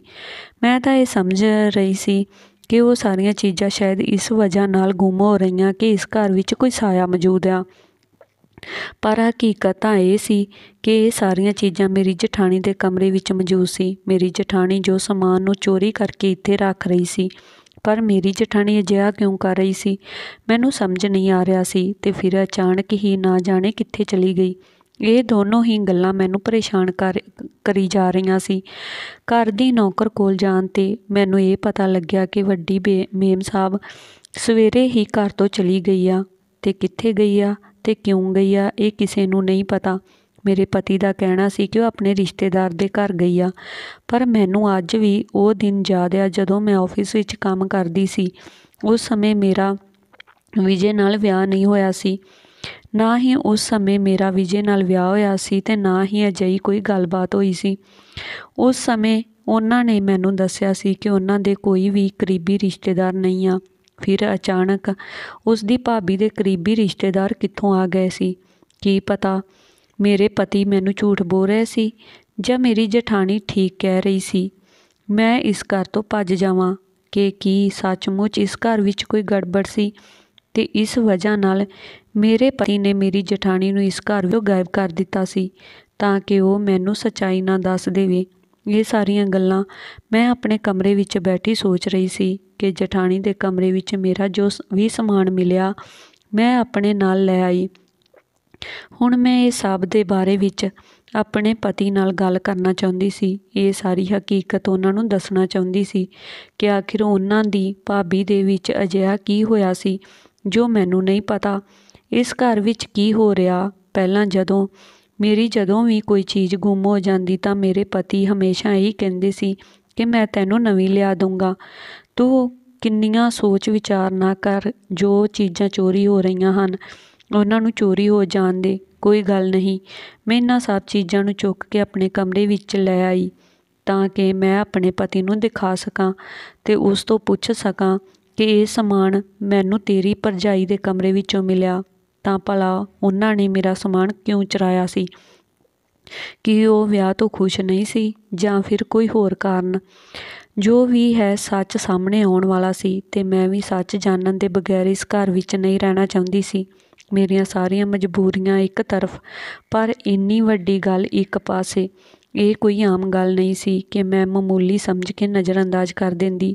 ਜੇ ਕੋਈ ਨੌਕਰ ਇਸ ਤਰ੍ਹਾਂ ਦੀ ਕੋਈ ਹਰਕਤ ਕਰਦਾ ਤਾਂ ਸਮਝ ਵਿੱਚ ਆਉਂਦਾ ਹੈ, ਪਰ ਘਰ ਦੀ ਮਾਲਕਣ ਹੀ ਅਜਿਹਾ ਕਿਉਂ ਕਰ ਰਹੀ ਸੀ? ਜ਼ਰੂਰ ਇਸ ਦੇ ਪਿੱਛੇ ਕੋਈ ਵੱਡੀ ਵਜ੍ਹਾ ਸੀ ਅਤੇ ਜਿਸ ਨੂੰ ਮੇਰਾ ਪਤੀ ਚੰਗੀ ਤਰ੍ਹਾਂ ਜਾਣਦਾ ਸੀ, ਪਰ ਸ਼ਾਇਦ ਮੈਨੂੰ ਦੱਸਣਾ ਨਹੀਂ ਚਾਹੁੰਦਾ ਸੀ ਅਤੇ ਮੈਨੂੰ ਸਾਰੀਆਂ ਚੀਜ਼ਾਂ ਤੋਂ ਦੂਰ ਰੱਖਣਾ ਚਾਹੁੰਦਾ ਸੀ। ਜਦ ਕਿ ਅਸੀਂ ਕਿਸੇ ਇਨਸਾਨ ਨੂੰ ਸੱਚਾਈ ਤੋਂ ਜਿੰਨਾ ਦੂਰ ਰੱਖਣ ਦੀ ਕੋਸ਼ਿਸ਼ ਕਰਦੇ ਹਾਂ, ਉਹ ਇਨਸਾਨ ਉਸ ਦੇ ਓਨਾ ਹੀ ਪਿੱਛਾ ਕਰਦਾ ਹੈ ਅਤੇ ਫਿਰ ਇੱਕ ਦਿਨ ਸਾਰੀ ਹਕੀਕਤ ਜਾਣ ਕੇ ਹੀ ਦਮ ਲੈਂਦਾ ਹੈ। ਮੈਂ ਕਦੇ ਵੀ ਡਰਪੋਕ ਨਹੀਂ ਰਹੀ। ਮੈਂ ਹਮੇਸ਼ਾ ਹੀ ਬਹਾਦਰੀ ਦੇ ਨਾਲ ਹਾਲਾਤ ਦਾ ਸਾਹਮਣਾ ਕੀਤਾ ਸੀ। ਕਦੇ ਵੀ ਡਰ ਦੇਖ ਕੇ ਪਿੱਛੇ ਹਟਣ ਵਾਲੀ ਨਹੀਂ ਸੀ ਅਤੇ ਅੱਜ ਵੀ ਇਸ ਦੇ ਪਿੱਛੇ ਨਹੀਂ ਹਟੀ। ਜੇ ਇਸ ਰਾਜ ਨੂੰ ਜਾਣਨ ਦੀ ਕੀਮਤ ਵੀ ਅਦਾ ਕਰਨੀ ਪਈ ਕਿ ਮੈਨੂੰ ਇਹ ਘਰ ਛੱਡਣਾ, ਤਾਂ ਮੈਂ ਇਹ ਵੀ ਕੀਮਤ ਅਦਾ ਕਰਨ ਨੂੰ ਤਿਆਰ ਸੀ। ਮੈਂ ਜਾਣਦੀ ਸੀ ਕਿ ਮੈਨੂੰ ਆਪਣੇ ਪਤੀ ਦੀ ਇਸ ਸਮੇਂ ਸਭ ਤੋਂ ਜ਼ਿਆਦਾ ਜ਼ਰੂਰਤ ਸੀ, ਕਿਉਂਕਿ ਇੱਕ ਤਾਂ ਉਸਨੇ ਮੈਨੂੰ ਆਪਣੇ ਘਰ ਵਿੱਚ ਪਨਾਹ ਦਿੱਤੀ ਸੀ ਅਤੇ ਮੈਨੂੰ ਇੱਜ਼ਤ ਦਿੱਤੀ ਸੀ, ਮਾਣ ਦਿੱਤਾ ਸੀ, ਅਤੇ ਦੂਜਾ ਉਸਦਾ ਮੇਰੇ ਉੱਤੇ ਬਹੁਤ ਵੱਡਾ ਅਹਿਸਾਨ ਸੀ ਕਿ ਉਹ ਮੇਰੇ ਘਰ ਵਾਲਿਆਂ ਦਾ ਵੀ ਬਹੁਤ ਧਿਆਨ ਰੱਖਦਾ ਸੀ। ਪਰ ਇਸ ਦੇ ਬਾਵਜੂਦ ਵੀ ਇੰਨੀ ਵੱਡੀ ਗੱਲ ਨੂੰ ਲੁਕੋ ਕੇ ਚੁੱਪ ਕਰਕੇ ਮੈਂ ਨਹੀਂ ਰਹਿ ਸਕਦੀ ਸੀ। ਮੈਨੂੰ ਹੁਣ ਆਪਣੇ ਪਤੀ ਦੇ ਆਉਣ ਦਾ ਇੰਤਜ਼ਾਰ ਸੀ। ਉਸ ਦੇ ਆਉਂਦੇ ਹੀ ਮੈਂ ਉਹ ਸਾਰੀਆਂ ਚੀਜ਼ਾਂ ਉਸ ਦੇ ਸਾਹਮਣੇ ਰੱਖ ਦਿੱਤੀਆਂ ਅਤੇ ਉਸ ਤੋਂ ਪੁੱਛਣ ਲੱਗੀ ਕਿ ਇਹ ਸਭ ਕੀ ਆ? ਉਹ ਸਾਰੀਆਂ ਚੀਜ਼ਾਂ ਵੇਖ ਕੇ ਚੁੱਪ ਹੋ ਗਿਆ। ਮੈਂ ਕਿਹਾ ਕਿ ਇਸ ਬਾਰੇ ਵਿੱਚ ਕੀ ਤੁਸੀਂ ਪਹਿਲਾਂ ਤੋਂ ਜਾਣਦੇ ਹੋ ਕਿ ਇਹ ਸਭ ਕੁਝ ਤੁਹਾਡੀ ਭਾਬੀ ਨੇ ਕੀਤਾ? ਪਰ ਵਿਜੇ ਨੇ ਮੈਨੂੰ ਨਹੀਂ ਦੱਸਿਆ ਉਸਦੀ ਭਾਬੀ ਇਹੋ ਜਿਹਾ ਕਿਉਂ ਕਰਦੀ ਸੀ। ਉਸਨੇ ਮੇਰੇ ਤੋਂ ਇਹ ਸੱਚ ਲੁਕੋ ਕੇ ਰੱਖਿਆ, ਪਰ ਫਿਰ ਮੈਂ ਘਰ ਛੱਡ ਕੇ ਚਲੇ ਜਾਣ ਦੀ ਧਮਕੀ ਦਿੱਤੀ। ਫਿਰ ਵਿਜੇ ਨੇ ਸਭ ਕੁਝ ਦੱਸ ਦਿੱਤਾ ਕਿ ਜੋ ਵੀ ਕੀਮਤੀ ਚੀਜ਼ਾਂ ਗਾਇਬ ਹੋ ਜਾਂਦੀਆਂ, ਇਹਨਾਂ ਸਭ ਦੇ ਪਿੱਛੇ ਮੇਰੀ ਭਾਬੀ ਦਾ ਹੱਥ ਹੈ। ਮੈਂ ਵਿਜੇ ਨੂੰ ਕਿਹਾ ਕਿ ਭਲਾ ਤੁਹਾਡੀ ਭਾਬੀ ਨੂੰ ਇਹ ਚੀਜ਼ਾਂ ਚੁਰਾਉਣ ਦੀ ਕੀ ਜ਼ਰੂਰਤ ਪਈ ਆ? ਉਹ ਤਾਂ ਘਰ ਦੀ ਮਾਲਕਣ ਆ, ਉਸਦੇ ਕੋਲ ਤਾਂ ਮੇਰੇ ਨਾਲੋਂ ਵੀ ਜ਼ਿਆਦਾ ਮਹਿੰਗੀਆਂ ਚੀਜ਼ਾਂ ਮੌਜੂਦ ਹੋਣਗੀਆਂ। ਫਿਰ ਇਹਨਾਂ ਮਾਮੂਲੀ ਚੀਜ਼ਾਂ ਦੀ ਕੀ ਜ਼ਰੂਰਤ ਸੀ? ਅਤੇ ਵੈਸੇ ਵੀ ਮੇਰੇ ਪਤੀ ਨੇ ਮੈਨੂੰ ਇੰਨਾ ਝੂਠ ਬੋਲਿਆ ਸੀ ਕਿ ਮੇਰੀ ਜਠਾਣੀ ਆਪਣੇ ਰਿਸ਼ਤੇਦਾਰ ਦੇ ਘਰ ਗਈ ਆ, ਜਦ ਕਿ ਉਹਨਾਂ ਦੇ ਤਾਂ ਕੋਈ ਕਰੀਬੀ ਰਿਸ਼ਤੇਦਾਰ ਹੀ ਨਹੀਂ ਸੀ। ਮੇਰੇ ਪਤੀ ਦਾ ਕਹਿਣਾ ਸੀ ਕਿ ਉਹ ਇਹ ਸਭ ਕੁਝ ਮੈਨੂੰ ਕਦੇ ਨਹੀਂ ਦੱਸਣਾ ਚਾਹੁੰਦਾ ਸੀ, ਲੇਕਿਨ ਹੁਣ ਇਹ ਸੱਚਾਈ ਦੱਸਣੀ ਜ਼ਰੂਰੀ ਹੋ ਗਈ ਆ। ਫਿਰ ਮੇਰੇ ਪਤੀ ਨੇ ਮੈਨੂੰ ਪੂਰਾ ਸੱਚ ਦੱਸਿਆ ਕਿ ਇਸ ਘਰ ਵਿੱਚ ਜੋ ਔਰਤ ਮੌਜੂਦ ਸੀ ਉਹ ਮੇਰੀ ਭਾਬੀ ਨਹੀਂ ਸੀ, ਬਲਕਿ ਉਹ ਮੇਰੇ ਭਰਾ ਦੀ ਦੂਜੀ ਪਤਨੀ ਸੀ। ਮੇਰੀ ਅਸਲੀ ਭਾਬੀ ਤਾਂ ਮਰ ਗਈ ਸੀ, ਜਦ ਕਿ ਇਹ ਔਰਤ ਮੇਰੇ ਭਰਾ ਦੇ ਆਫਿਸ ਵਿੱਚ ਕੰਮ ਕਰਦੀ ਸੀ ਅਤੇ ਮੇਰੇ ਭਰਾ ਦੀ ਇੱਕ ਮਾਮੂਲੀ ਜਿਹੀ ਸੈਕਟਰੀ ਸੀ, ਜਿਸ ਨੇ ਦੌਲਤ ਦੀ ਖਾਤਰ ਲਾਲਚ ਵਿੱਚ ਆ ਕੇ ਮੇਰੇ ਭਰਾ ਨਾਲ ਵਿਆਹ ਕਰ ਲਿਆ। ਇਹ ਮੇਰੇ ਭਰਾ ਦੇ ਮੁਕਾਬਲੇ ਉਮਰ ਵਿੱਚ ਬਹੁਤ ਛੋਟੀ ਸੀ। ਮੇਰਾ ਭਰਾ, ਜੋ ਕਿ ਇੱਕ ਬੇਟੇ ਦਾ ਬਾਪ ਸੀ, ਉਹ ਔਰਤ ਘੱਟ ਉਮਰ ਹੋਣ ਦੇ ਕਾਰਨ ਨਾਲ ਖੂਬਸੂਰਤ ਵੀ ਸੀ ਅਤੇ ਇਸ ਵਜ੍ਹਾ ਨਾਲ ਉਹ ਮੇਰੇ ਭਰਾ ਨੂੰ ਫਸਾਉਣ ਵਿੱਚ ਕਾਮਯਾਬ ਹੋ ਗਈ ਅਤੇ ਵਿਆਹ ਕਰਨ 'ਤੇ ਰਾਜ਼ੀ ਕਰ ਲਿਆ ਸੀ। ਵਿਜੇ ਨੇ ਦੱਸਿਆ ਕਿ ਉਸ ਸਮੇਂ ਮੈਂ ਜ਼ਿਆਦਾ ਛੋਟਾ ਸੀ ਜਦੋਂ ਮੇਰੀ ਮਾਂ ਮਰ ਗਈ ਸੀ। ਮੇਰੇ ਦਾਦਾ ਨੂੰ ਵੀ ਲੱਗਣ ਲੱਗਾ ਸੀ ਕਿ ਇਸ ਘਰ ਵਿੱਚ ਇੱਕ ਔਰਤ ਦੀ ਜ਼ਰੂਰਤ ਆ ਜੋ ਛੋਟੇ ਬੱਚੇ ਦਾ ਖਿਆਲ ਰੱਖ ਸਕੇ। ਛੋਟੇ ਬੱਚੇ ਨੂੰ ਮਾਂ ਦੀ ਜ਼ਰੂਰਤ ਸੀ। ਵਿਜੇ ਨੇ ਦੱਸਿਆ ਕਿ ਉਸ ਸਮੇਂ ਮੈਂ 8 ਸਾਲ ਦਾ ਸੀ ਜਦੋਂ ਮੇਰੇ ਭਰਾ ਨੇ ਦੂਜਾ ਵਿਆਹ ਕੀਤਾ ਸੀ ਅਤੇ ਇਸ ਔਰਤ ਨੂੰ ਘਰ ਲੈ ਆਇਆ ਸੀ। ਮੈਨੂੰ ਇਸ ਔਰਤ ਨਾਲ ਕੋਈ ਜਾਤੀ ਦੁਸ਼ਮਣੀ ਨਹੀਂ ਸੀ, ਲੇਕਿਨ ਜਿਵੇਂ ਜਿਵੇਂ ਸਮਾਂ ਗੁਜ਼ਰਦਾ ਗਿਆ ਉਸਦੀ ਅਸਲੀਅਤ ਖੁੱਲ੍ਹ ਕੇ ਆਉਂਦੀ ਗਈ। ਉਹ ਬਹੁਤ ਹੀ ਚਲਾਕ ਔਰਤ ਹੋਣ ਦੇ ਨਾਲ ਨਾਲ ਧੋਖੇਬਾਜ਼ ਵੀ ਸੀ। ਉਸਨੇ ਸਿਰਫ ਦੌਲਤ ਦੀ ਖਾਤਰ ਹੀ ਵਿਆਹ ਕੀਤਾ ਸੀ। ਉਹ ਮੇਰੇ ਭਰਾ ਦੇ ਸਾਹਮਣੇ ਤਾਂ ਉਹਨਾਂ ਦੀ ਤਾਰੀਫ ਕਰਦੀ ਅਤੇ ਫਿਰ ਬਾਅਦ ਵਿੱਚ ਆਪਣੀਆਂ ਦੋਸਤਾਂ ਨਾਲ ਬੈਠ ਕੇ ਉਹਨਾਂ ਦਾ ਮਜ਼ਾਕ ਬਣਾਇਆ ਕਰਦੀ ਅਤੇ ਬੁੱਢਾ ਕਹਿ ਕੇ ਗੱਲ ਕਰਿਆ ਕਰਦੀ। ਨਾਲ ਹੀ ਇਹ ਵੀ ਕਹਿੰਦੀ ਕਿ ਮੈਂ ਕਿੱਥੋਂ ਇਸ ਬੁੱਢੇ ਨਾਲ ਵਿਆਹ ਕਰਕੇ ਫਸ ਗਈ। ਮੈਂ ਉਸ ਸਮੇਂ 8 ਸਾਲ ਦਾ ਸੀ ਤੇ ਛੋਟਾ ਸੀ, ਪਰ ਸਭ ਸਮਝਦਾ ਸੀ। ਮੈਨੂੰ ਉਹ ਔਰਤ ਹੁਣ ਬੁਰੀ ਲੱਗਣ ਲੱਗੀ ਸੀ ਜੋ ਮੇਰੇ ਭਰਾ ਦੇ ਬਾਰੇ ਵਿੱਚ ਅਜਿਹਾ ਸੋਚਦੀ ਸੀ। ਮੇਰੇ ਭਰਾ ਦੀ ਪੈਸਿਆਂ 'ਤੇ ਐਸ਼ ਕਰਦੀ ਰਹੀ ਤੇ ਮੇਰੇ ਭਰਾ ਨੂੰ ਹੀ ਬੁਰਾ ਕਹਿੰਦੀ ਰਹੀ। ਮੈਂ ਆਪਣੇ ਭਰਾ ਦੇ ਬਹੁਤ ਕਰੀਬ ਸੀ, ਪਰ ਦੌਲਤ ਹਾਸਲ ਕਰਨ ਦੇ ਲਾਲਚ ਵਿੱਚ ਆ ਕੇ ਮੇਰੀ ਸਤੌਲੀ ਭਾਬੀ ਨੇ ਮੈਨੂੰ ਮੇਰੇ ਭਰਾ ਤੋਂ ਦੂਰ ਕਰ ਦਿੱਤਾ। ਦੋਨੋਂ ਭਰਾ ਇੱਕ ਦੂਜੇ ਨੂੰ ਦੂਰ ਕਰਨ ਦੇ ਲਈ ਉਸ ਨੇ ਬਹੁਤ ਸਾਜ਼ਿਸ਼ਾਂ ਰਚੀਆਂ ਤੇ ਪੂਰੇ ਘਰ ਉੱਤੇ ਖੁਦ ਕਬਜ਼ਾ ਕਰ ਲਿਆ। ਉਹ ਕੀਮਤੀ ਚੀਜ਼ਾਂ ਲੁਕੋ ਲਿਆ ਕਰਦੀ ਸੀ, ਆਪਣੇ ਰਿਸ਼ਤੇਦਾਰਾਂ ਤੱਕ ਪਹੁੰਚਾ ਦਿੰਦੀ ਤੇ ਮੇਰੇ ਭਰਾ ਦੇ ਸਾਹਮਣੇ ਕਹਿੰਦੀ ਕਿ ਤੇਰੇ ਭਰਾ ਵਿਜੇ ਨੂੰ ਗਲਤ ਆਦਤ ਲੱਗ ਗਈ ਆ। ਉਹ ਘਰ ਦਾ ਕੀਮਤੀ ਸਮਾਨ ਲਿਜਾ ਕੇ ਵੇਚ ਦਿੰਦਾ ਤੇ ਬਾਹਰ ਲੋਫਰਪੁਣਾ ਕਰਦਾ ਆ। ਹੁਣ ਮੇਰੇ ਭਰਾ ਘਰ ਹੀ ਹੁੰਦਾ ਸੀ। ਉਹ ਸਾਰਾ ਦਿਨ ਬਾਹਰ ਘੁੰਮਦੀ ਰਹਿੰਦੀ ਤੇ ਕੰਮ ਵੀ ਆਪਣੀ ਮਰਜ਼ੀ ਨਾਲ ਹੀ ਕਰਦੀ। ਮੇਰੇ ਭਰਾ ਨੇ ਵੀ ਉਸ ਸਮੇਂ ਉਸ ਨੂੰ ਪੂਰਾ ਹੱਕ ਦੇ ਰੱਖਿਆ ਸੀ। ਉਹ ਜੋ ਚਾਹੇ ਕਰ ਸਕਦੀ ਆ ਤੇ ਇਸ ਔਰਤ ਨੇ ਮੇਰੇ ਉੱਪਰ ਬਹੁਤ ਜ਼ੁਲਮ ਢਾਏ। ਇਸ ਨੇ ਮੇਰੇ ਭਰਾ ਨੂੰ ਮੇਰੇ ਤੋਂ ਦੂਰ ਕੀਤਾ। ਸਮੇਂ ਦਾ ਕੰਮ ਹੈ ਗੁਜ਼ਰਨਾ, ਲੇਕਿਨ ਉਸ ਦੇ ਨਾਲ ਨਾਲ ਬਹੁਤ ਕੁਝ ਬਦਲ ਜਾਂਦਾ ਹੈ। ਸਾਡੇ ਘਰ ਦੇ ਵੀ ਹਾਲਾਤ ਕੁਝ ਬਦਲ ਗਏ ਸੀ। ਕੱਲ੍ਹ ਤੱਕ ਤਾਂ ਜੋ ਸਾਰੇ ਹੱਕ ਅਤੇ ਘਰ ਦੀ ਵਾਂਗਡੋਰ ਉਸ ਔਰਤ ਦੇ ਹੱਥ ਵਿੱਚ ਸੀ, ਅੱਜ ਉਹ ਮੇਰੇ ਕੋਲ ਹੈ। ਭਰਾ ਨੇ ਸਾਰੀ ਵਸੀਅਤ ਮੇਰੇ ਨਾਮ ਬਣਵਾ ਦਿੱਤੀ ਸੀ, ਜਿਸ ਨਾਲ ਸਾਰੀ ਦੌਲਤ ਉਹਨਾਂ ਨੇ ਮੇਰੇ ਨਾਮ ਕਰ। ਮੇਰੇ ਭਰਾ ਨੂੰ ਵੀ ਉਸ ਬਾਰੇ ਸਭ ਪਤਾ ਲੱਗ ਗਿਆ ਸੀ ਕਿ ਉਹ ਕਿਹੋ ਜਿਹੀ ਔਰਤ ਵਿਆਹ ਕੇ ਲੈ ਆਏ ਸੀ। ਇਸ ਕਰਕੇ ਉਸ ਨੂੰ ਘਰੋਂ ਤਾਂ ਨਹੀਂ ਕੱਢ ਸਕਦਾ ਸੀ। ਜੇ ਉਸ ਨੂੰ ਘਰੋਂ ਕੱਢਦਾ ਜਾਂ ਤਲਾਕ ਦਿੰਦਾ ਤਾਂ ਉਸ ਨੂੰ ਅੱਧਾ ਹਿੱਸਾ ਦੇਣਾ ਪੈਣਾ ਸੀ। ਜਦੋਂ ਮੇਰੀ ਭਾਬੀ ਨੂੰ ਪਤਾ ਲੱਗਿਆ ਕਿ ਮੇਰੇ ਹੱਥ ਵਿੱਚ ਕੁਝ ਵੀ ਨਹੀਂ ਆਉਣ ਵਾਲਾ ਤਾਂ ਉਸ ਨੇ ਹਾਲਾਤ ਦੇ ਸਾਹਮਣੇ ਸਿਰ ਝੁਕਾ ਲਿਆ ਤੇ ਮੈਨੂੰ ਮੇਰੇ ਕਹਿਣ ਦੇ ਅਨੁਸਾਰ ਇਸ ਘਰ ਵਿੱਚ ਰਹਿਣ ਲੱਗੀ। ਮੈਂ ਸਿਰਫ ਇਨਸਾਨੀਅਤ ਦੇ ਨਾਤੇ ਇਸ ਘਰ ਵਿੱਚ ਉਸ ਨੂੰ ਰੱਖ ਰਿਹਾ, ਕਿਉਂਕਿ ਮੇਰੇ ਭਰਾ ਨੇ ਉਸ ਨਾਲ ਵਿਆਹ ਕੀਤਾ ਸੀ ਤੇ ਹੁਣ ਉਸ ਦਾ ਕੋਈ ਨਹੀਂ ਹੋਰ ਟਿਕਾਣਾ ਨਹੀਂ ਸੀ। ਉਸ ਨੂੰ ਇੱਕ ਕਮਰੇ ਦੀ ਜਗ੍ਹਾ ਦੇ ਦਿੱਤੀ। ਪਰ ਜਦੋਂ ਮੇਰਾ ਵਿਆਹ ਤੇਰੇ ਨਾਲ ਹੋਇਆ ਤਾਂ ਇਸ ਔਰਤ ਨੇ ਠਾਣ ਲਿਆ ਕਿ ਮੇਰਾ ਘਰ ਨਹੀਂ ਵਸਣ ਦੇਵੇਗੀ। ਇਸ ਲਈ ਉਹ ਤੈਨੂੰ ਇੱਥੋਂ ਭੱਜ ਜਾਣ ਨੂੰ ਕਹਿੰਦੀ ਕਿ ਕਿਤੇ ਤੂੰ ਇਸ ਘਰ ਵਿੱਚ ਰਹਿ ਕੇ ਜਗ੍ਹਾ ਨਾ ਬਣਾ ਲਵੇਂ, ਇਸ ਘਰ ਦੀ ਮਾਲਕਣ ਨਾ ਬਣ ਜਾਵੇਂ। ਮੈਂ ਕੰਮ ਦੀ ਵਜ੍ਹਾ ਨਾਲ ਸਾਰਾ ਦਿਨ ਘਰ ਤੋਂ ਬਾਹਰ ਰਹਿੰਦਾ। ਇਸ ਵਿੱਚ ਪੂਰੇ ਘਰ ਵਿੱਚ ਮੇਰੀ ਭਾਬੀ ਦੀ ਹੀ ਮਰਜ਼ੀ ਚੱਲਦੀ ਸੀ। ਇਸ ਲਈ ਉਹ ਤੈਨੂੰ ਮੇਰੇ ਘਰ ਤੋਂ ਕੱਢਣਾ ਚਾਹੁੰਦੀ ਸੀ। ਉਹ ਤੈਨੂੰ ਡਰਾਉਂਦੀ ਸੀ ਤਾਂ ਕਿ ਡਰ ਕੇ ਤੂੰ ਇਸ ਘਰ ਤੋਂ ਭੱਜ ਜਾਵੇਂ। ਤੈਨੂੰ ਲੱਗੇ ਕਿ ਇਸ ਘਰ ਵਿੱਚ ਕੋਈ ਭੂਤ ਦਾ ਸਾਇਆ ਹੈ ਤੇ ਤੂੰ ਇੱਥੋਂ ਚਲੀ ਜਾਵੇਂ। ਵਿਜੇ ਦੀ ਗੱਲ ਸੁਣ ਕੇ ਹੁਣ ਮੇਰੇ ਦਿਲ ਨੂੰ ਸਕੂਨ ਆ ਗਿਆ ਸੀ। ਮੈਂ ਆਪਣਾ ਘਰ ਛੱਡਣ ਦਾ ਇਰਾਦਾ ਛੱਡ ਦਿੱਤਾ ਸੀ। ਇਹੀ ਵਜ੍ਹਾ ਸੀ ਕਿ ਮੇਰਾ ਪਤੀ ਆਪਣੀ ਭਾਬੀ ਦੀ ਕੋਈ ਇੱਜ਼ਤ ਅਤੇ ਸਨਮਾਨ ਨਹੀਂ ਕਰਦਾ ਸੀ ਤੇ ਨਾ ਹੀ ਉਸ ਦੇ ਨਾਲ ਜ਼ਿਆਦਾ ਗੱਲ ਕਰਦਾ ਸੀ। ਇਨਸਾਨੀਅਤ ਦੇ ਨਾਤੇ ਉਸਨੇ ਆਪਣੀ ਭਾਬੀ ਨੂੰ ਬਸ ਘਰ ਵਿੱਚ ਰੱਖਿਆ ਹੋਇਆ ਸੀ ਤੇ ਜਦੋਂ ਵਿਜੇ ਨੂੰ ਇਹ ਗੱਲ ਪਤਾ ਚੱਲੀ ਕਿ ਉਸ ਦੀ ਭਾਬੀ ਉਸ ਦਾ ਘਰ ਤੋੜਨਾ ਚਾਹੁੰਦੀ ਹੈ ਤਾਂ ਵਿਜੇ ਨੇ ਆਪਣੀ ਭਾਬੀ ਨੂੰ ਉਸ ਦੇ ਕਿਸੇ ਰਿਸ਼ਤੇਦਾਰ ਦੇ ਘਰ ਭੇਜ ਦਿੱਤਾ। ਵਿਜੇ ਨੇ ਮੈਨੂੰ ਦੱਸਿਆ ਕਿ ਹੁਣ ਮੇਰੀ ਭਾਬੀ ਹਮੇਸ਼ਾ ਆਪਣੇ ਰਿਸ਼ਤੇਦਾਰ ਦੇ ਘਰ ਰਹੇਗੀ, ਇਸ ਘਰ ਵਿੱਚ ਨਹੀਂ ਆਵੇਗੀ।